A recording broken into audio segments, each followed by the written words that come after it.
And now your Fox 34 Weather Authority forecast with Chief Meteorologist Matt Ernst. Colder tonight and colder for the next few days. We did make 65 in Lubbock today. Typically this time of year it averages out we're around 57, so we're above that mark today, well below it over the next few days. And that wind is going to be pretty persistent tonight, tomorrow. In fact, it's still going to be gusty all the way into Thursday, setting us up with some cold days. If you don't like the cold, good news, next week it'll be milder. Now, a couple of months of, above average temps, way above average.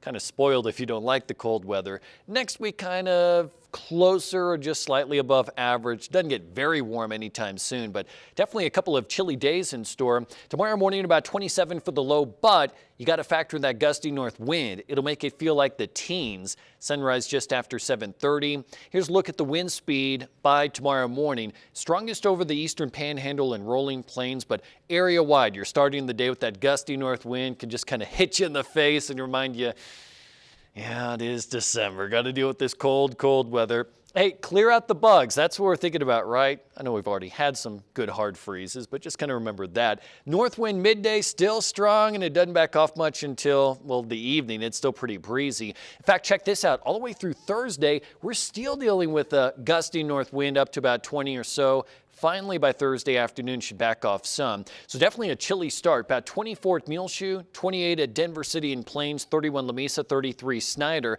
The temperature just doesn't move much for the afternoon. Can only manage the upper 30s to mid 40s tomorrow. Now, I mentioned showers. I think they're going to be north of us with the path of this storm system.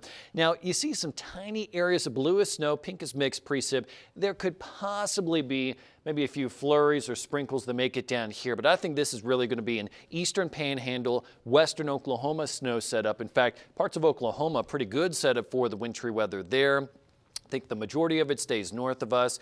But we're going to get the cold. They'll just get the significant showers up there. So we go from 42 tomorrow back down to 22 and still breezy on Thursday morning.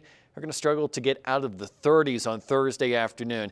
If you don't like the really cold weather, maybe this sounds a little bit better. Mostly sunny in the 50s over the weekend, and it does look a little bit milder next week.